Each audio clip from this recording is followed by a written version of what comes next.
Today I'm making a carrot puree soap with olive oil infused with calendula petals. Hello everyone, I'm Chichi from the Chimaya Shop and welcome back. I started by pouring some distilled water into my pot. I also cut my carrots, washed and peeled a little bit to take out all the dead skin.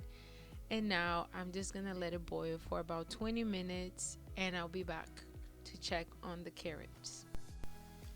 As I wait for the carrots to be ready, I'm gonna start getting my liquid oils prepared. I'm gonna start by draining my calendula infused oil into this soft cloth that I have here at home. You can use a strainer, I'm sure, or you can use any cloth that you have at home that is able to strain. I'm gonna pour it slowly, and once the container is empty, I'm gonna give it like a very good squeeze with the cloth to make sure all the oil comes out from the petals. Since Easter is right around the corner, I thought the soap would be great for the theme using carrots and calendula oil that I have been infusing for a couple months now. I infuse my oils by just adding olive oil and the herb or the petals inside a glass container, and I leave it under my sink for as long as I can. This one took me like 3 to 4 months to infuse. As I open the container, the calendula petal smells amazing. The olive oil smells amazing. And now my carrots are ready. I will go ahead and remove them from the water. Um, I did not throw that water away, I saved it. I'm gonna use that water to make my lye solution so I can make sure I have all the vitamins from the carrots inside the soap. So now I'm gonna put the carrots on the side and let them cool down to room temperature. I left the carrots on the side for about 2 hours. I just wanted to make sure it was very cool to temperature. I did not want to use the carrots when they're hot. I went ahead and grabbed my food processor, and now I'm gonna make a carrot puree. This part is super simple. If you don't have a food processor, I'm sure you can use a blender. If you have a Ninja blender at home, I think that would also work great. Now I'll go ahead and just grind as much as I can, and slowly I will use the chop button. What I did was I opened the top once in a while and make sure I use my Easter spatula that I got.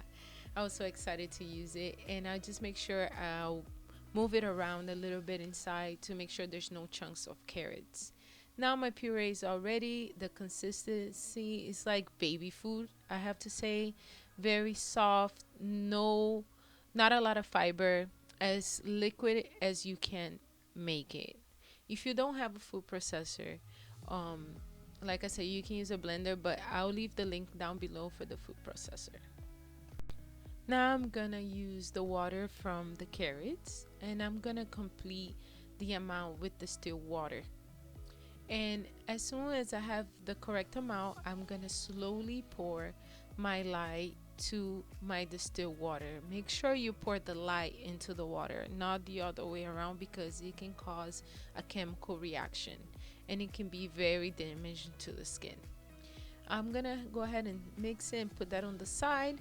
Here's my olive oil infused with the calendula. Look how beautiful it looks. Super golden, and it smells, like I said, amazing. I'm gonna complete my liquid oils by adding grapeseed oil, and then I'm going to add my castor oil. For my liquid oils, I love using grapeseed oil. I think it gives a great texture to the soap. I'm only using about 40 grams of the carrot puree. The rest, I'm gonna put it in a Ziploc bag container, and I'm gonna freeze it if I wanna use it the next time. Now that my carrot puree is all measured and ready to be used, I'm gonna check on my lye solution. I make sure my lye solution is as cool as possible. Sometimes it creates like a little crystal over the lye solution, but that's normal. I'm gonna go ahead and add my carrot puree to my liquid oils. And once it's in the container, I'm gonna hand mix it for just a tiny bit, And now it's time to stick blend the carrot puree with the liquid oils. Now I'm going to grab my stick blender and I'm gonna blend the carrot puree with the liquid oils as much as possible. Also, this part is very important because if you have any chunks or any fibers left in the carrot puree, the stick blender will blend it and will make sure those particles are even smaller than before. As you can see here, I'm looking for a very liquid consistency, no separation between the carrot puree and the liquid oils. As you can see, I still have some little chunks. I made sure I blended until I had no chunks left of carrot inside the liquid oils. Now it's time to add my light solution to my hard oils and butter. I use Cupuacu Butter and coconut oil. My light solution is a little over 100 Fahrenheit, not my usual temperature for the heat transfer method, but I have melted my Cupuacu butter a little bit, so when I pour the light solution, it helps melt the rest of the little chunks left. Today I'm using red Brazilian clay because this clay will help me achieve the color that I'm looking for, which is an orange. I'm not adding a lot, just a little bit. And I'm also adding Kaolin Clay. Kaolin Clay is amazing for the skin and is very popular for soap making.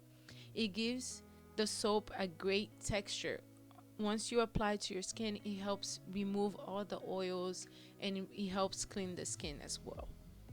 Now I'm gonna go ahead and grab my liquid oils and I'm gonna add to the hard oils. As you can see here, the carrot still didn't completely blend with the oils, and it's okay, and that's why the stick blending part is very important. And you can see that the thick layer has really small particles of the carrot.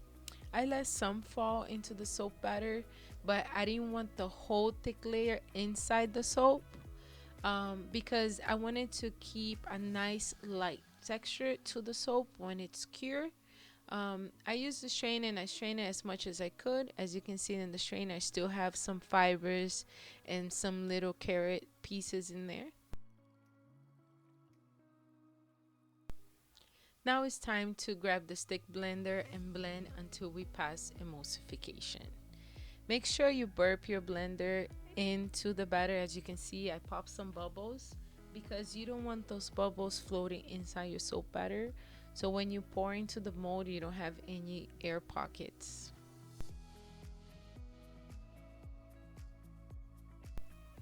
Now the soap batter is all ready. Yes, it is a thick batter because my plan was just to make an unscented carrot soap, but then I had the idea to add orange essential oil because the color is so beautiful. I'm very pleased with the texture and how the soap batter is looking so far.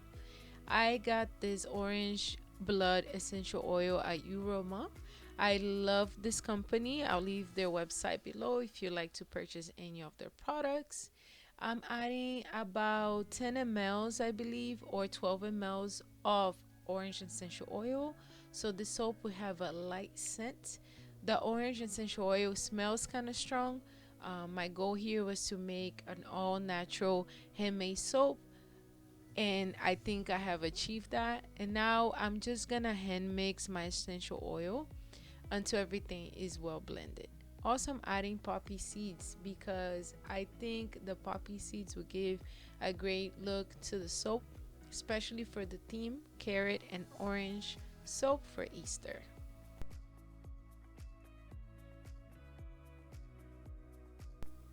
Now it's time to pour into my mold. This is gonna be a very simple pour. I'm just gonna make sure as I pour, I put my spatula just to help with the drop into the mold so I don't have any air pockets. But the poppy seeds really gave a great look to the soap. I cannot wait to see how it looks like when it's all done. As you can see, it's still thick, but it's okay. I make sure I scrape all my container and put all the soap batter into the mold. I like to go ahead and just tap it on the floor a little bit to make sure I have no air pockets. today I'm adding these orange slices. I purchased them on Etsy and they smell so good. It smell like fresh oranges. And I also think by putting them on the soap will enhance the orange essential oil. Now, this is the tricky part. How to measure and make sure you're gonna put your soap embeds in the correct spot. So when you use your soap cutter, it is in the correct location. So usually I use a regular ruler, but I have no idea where it is. My daughter misplaced it. So how I measure is I look into the side where are the inches and I mark where the number is. Because my soap cutter, the wires are 1 inch apart. So I know if I place the embeds in between the black lines, my soap cutter will cut right where it needs to be cut. Now I'm gonna go ahead and start adding the orange slices.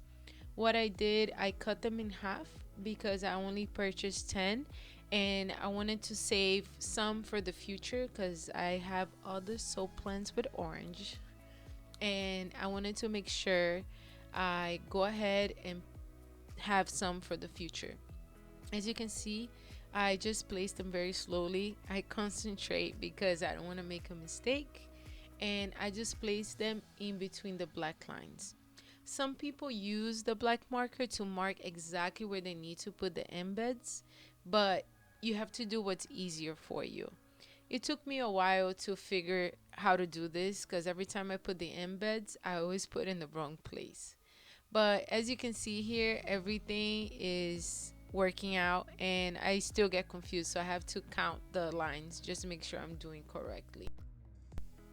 Now I'm all done placing the oranges. I think it came out okay, but we'll find out if it really worked when it's time to cut. I'm adding a little bit of poppy seeds on top just to enhance the color and the texture of the soap. I also added, there were some little pieces of the orange slices. I also added that on top of the soap. Now the soap is all ready and now we have to wait 24 hours. It has been a little over 24 hours and the soap is finally ready to be cut.